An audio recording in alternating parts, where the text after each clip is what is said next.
Determined to conquer the off-limits Stairway to Heaven on Oahu, Daylenn Pua set off his adventure on February 26, 2015, and never returned.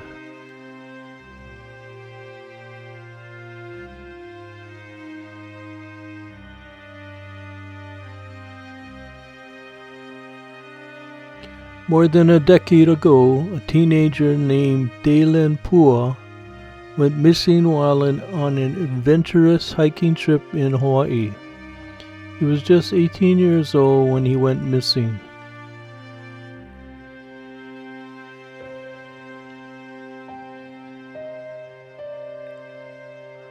"18-year-old Daylen Moke Pua vanished on February 27, 2015. He was last seen boarding a bus in Waianae, Oahu, Hawaii.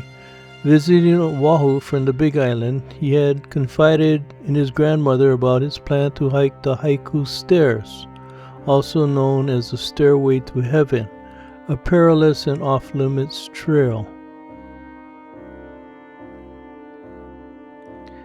His grandmother had swiftly warned him against it, stressing the danger and illegality of the trek.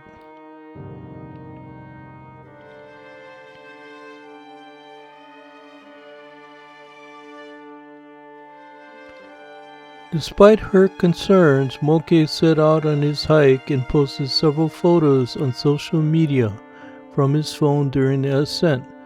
One particular image caught people's attention, featuring a mysterious man in the background.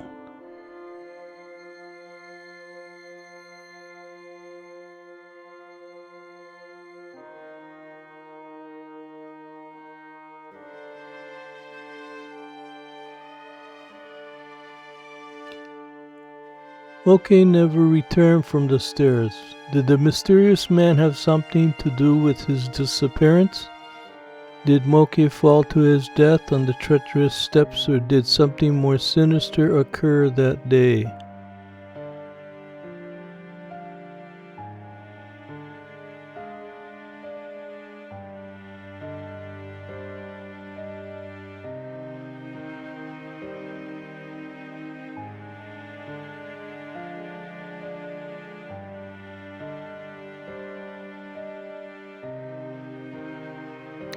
Moke lived in South Kona, a district on the Big Island of Hawaii, known for its Kona coffee and the Ironman World Championship triathlon location. The term Kona sometimes referred to its largest town, Kailua Kona.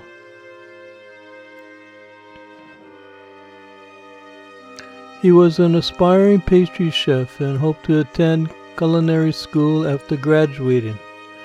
His two other siblings attended the same high school, Kekula o Hehunui Kaimalino, a Hawaiian immersion school in Kealakekua, where he was a senior. He had many friends and enjoyed spending time on the beach, photography, hiking, and swimming.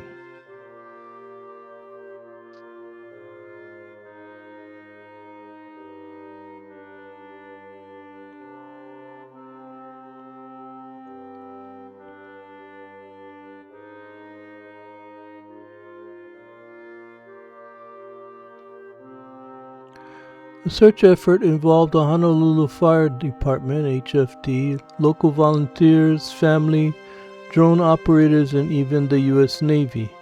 Helicopter pilots donated their time to fly around and search the Haiku Valley with Moke's father on board, calling out his name over the sound of the rotor blades. The poor weather with lots of rain made climbing the Haiku Stairs difficult, and the surrounding steep areas almost impossible.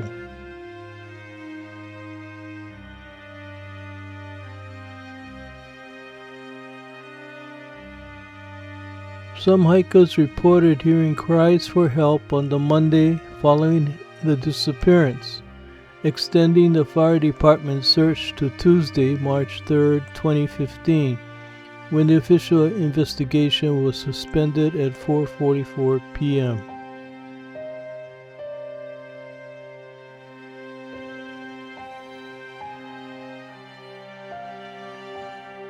Relatives and local volunteers continue to comb the area for any signs until March 5th, with some even rappelling down the extreme steep and dangerous cliffs to check the end of the Kulana-Ahani Trail, the location of Daylen's last picture.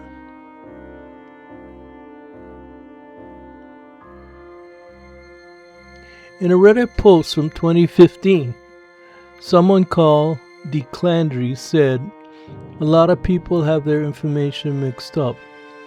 I could never explain to you the feeling I felt when you hear a cry like that. A hiker did not trespass and go up the stairs. By the looks of the photographs, he didn't even make it to the stairs. The hiker went up the Moana way. I'm not a local, so I don't really know any of the name of the ridges. All I can do is try my best to explain to others where we went and where it was that we heard him. We started the hike on a trail about 20 feet from the Kulana-Ahani Trail. We had hiked about 3 hours up. We were yelling to each other to make sure the others were okay because we were so far apart. The wind died down for just a half a second, and we heard a scream, 'Help me.' It shook me up so bad that I had to sit down and even call 911. My friends were about 50 yards in front of me, and little did I know, they were also calling 911.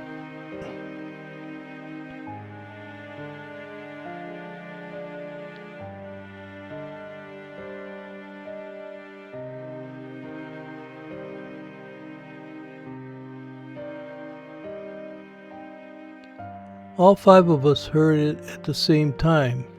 If we were going straight at the trail, the voice was coming from the left. It was coming from down below.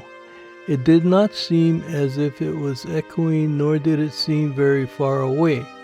The scary thing is that after about an hour, once the rescuers were there, my friend and I were bound and determined to get to the top of the stairs, so we decided to continue. One and the other 3 stayed where they were. As we were continuing at the ridge, we could hear the firemen rescuers down below whistling and calling for him. Again, the wind died just a tad, and we heard, 'I'm down here.' My friend and I both stopped in our tracks and started screaming for him. It was not the rescuers. The voice was different than the calls from the rescuers. I immediately called 911 again. We stayed up there for about another hour without moving to try and listen to him again. The wind was so bad and the clouds are starting to roll in, so it was hard to hear anything.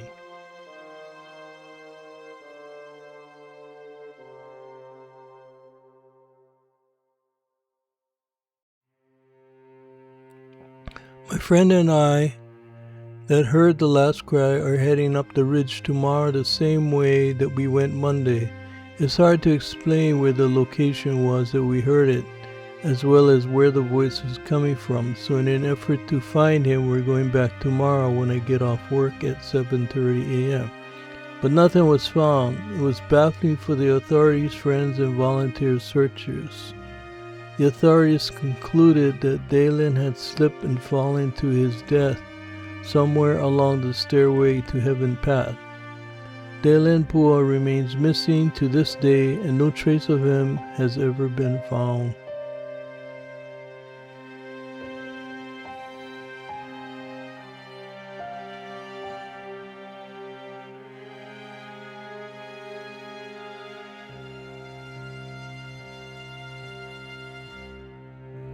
No remains have ever been found, so people have theorized what might have happened.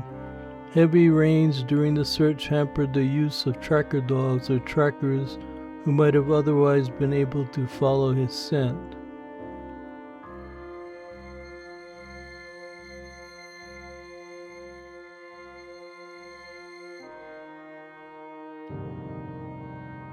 The stairway to heaven is dangerous, so it was closed to the public, a fact that Pua ignored. The stairs suffered considerable damage from a landslide in early February of 2015, Some hikers were stranded after the landslide and had to be rescued on February 16, a week before Pua attempted the climb.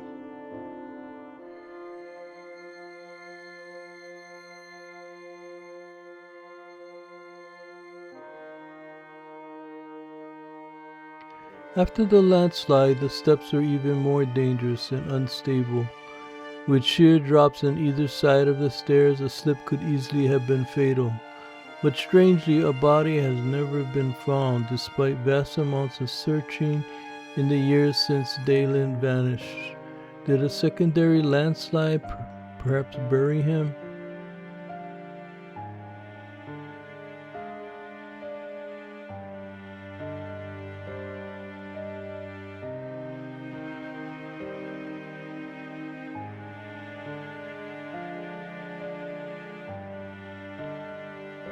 Did Daylenn Pua fall victim to foul play as his family believe? The Honolulu Police Department examined the mystery man's photo and put out a Crime Stoppers alert asking for any information about him. However, no one contacted the police and his identity and purpose remained a mystery. The authorities believe it is unlikely the man was involved.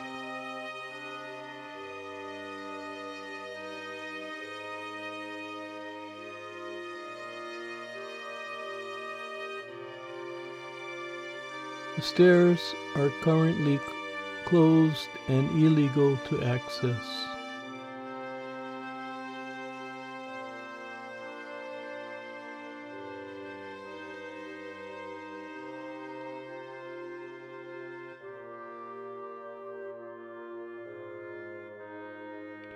The Haiku Stairs, also known as the Stairway to Heaven, is a steep 3,922 step steel structure providing foot access to former U.S. Navy communication facilities on the island of Oahu in Hawaii.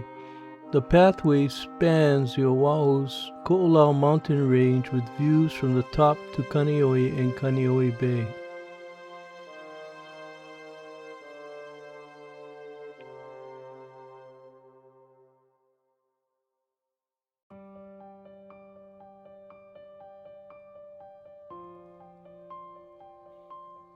Building the U.S. Naval Radio Station in Haiku Valley was one of the most complex projects of World War II in the Pacific Theater. The facility was classified as top secret and there was no actual model to follow for engineering construction, as it had never been done before. It was also hazardous to construct as the terrain was extremely rugged.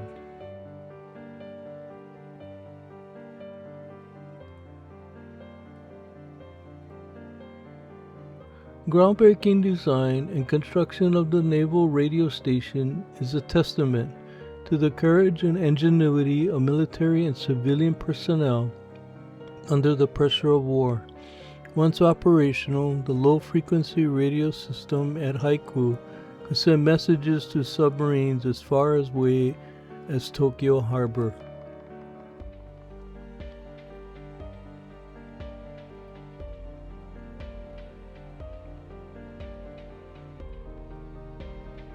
Along with the shortage of workers and materials, there was also an anxiety in Hawaii following the attack on Pearl Harbor on December 7, 1941. Construction began in 1942 to create an antenna system that reached almost 3,000 feet across. However, the valley was covered with dense vegetation, large lava rocks, and huge intertwined hau trees.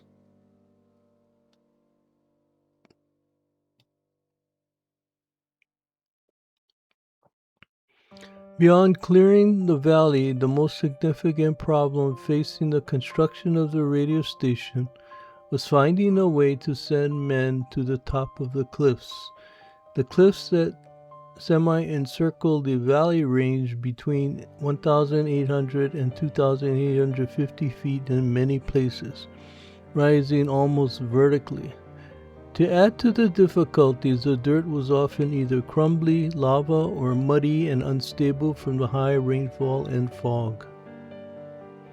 The contractors had considered sending back to the mainland for professional high-scalers when it was discovered that such high-scalers are working on another challenging military project in nearby Red Hill.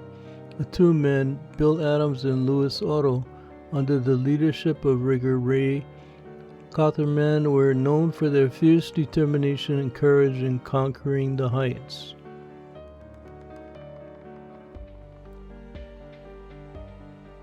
They began their climb up the steep slopes with one coil of rope, a rock pick sledgehammer, and some 3-foot steel pins. It took Bill Adams and Louis Otto 21 days to scale 2,800 feet to the peak of Pu'u Keahiakahoi on Haiku Valley's eastern wall.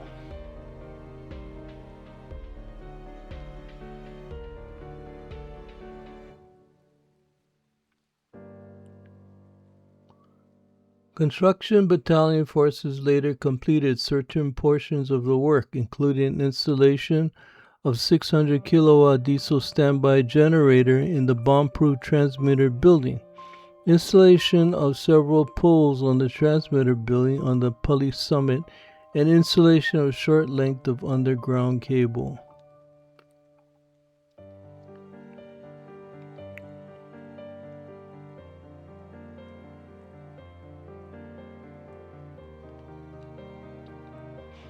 The U.S. Naval radio station at Haiku Valley satisfied two requirements of the war. It allowed for long-range transmission and was built in a position that allowed excellent defense from the enemy attack. The project was completed in December 1943, and over the 200 kilowatt Alexanderson alternator Haiku messages to merchant ships, weather reports to naval vessels, and dispatches to submarines were broadcast. Some remnant parts of the wooden ladder may still be seen beside the metal steps. The radio station was commissioned in 1943. The naval base was decommissioned in the 1950s, and the U.S. Coast Guard used the site for an Omega navigation system station. In the mid-1950s, the wooden stairs were replaced by sections of metal steps and ramps, and the station and trail were officially closed to the public in 1987. Friends of Haiku Stairs FHS is a group of volunteers whose mission is to protect the historic Haiku Stairs and the surrounding area for current and future generations. They filed a lawsuit on August 8, 2023 against the city and county of Honolulu, seeking a court order to halt the planned demolition of the stairs on environmental grounds. The group said that the city refused to negotiate in good faith to find an alternative solution, leaving them no choice but to take legal action. FHS say the cost of removal is $4.3 million with permitting, mitigation, and remediation, which could also cause serious harm to endangered species living in critical habitats around the stairs, causing soil runoff and harming the downstream watershed leading into Kaneohe Bay. In addition, closing the stairs diverts hikers to Moanalua Backway, a far more dangerous route that has led to 7 HFD rescues in 2022 to 2023. Therefore, FHS proposed managed access with costs associated with reopening the Haiku Stairs, including operational management and repair, which would be covered by the non-government funds, example, private non-profit. All liability would similarly be assumed by private entities with 24/7 surveillance, ending trespassing and unauthorized access once and for all.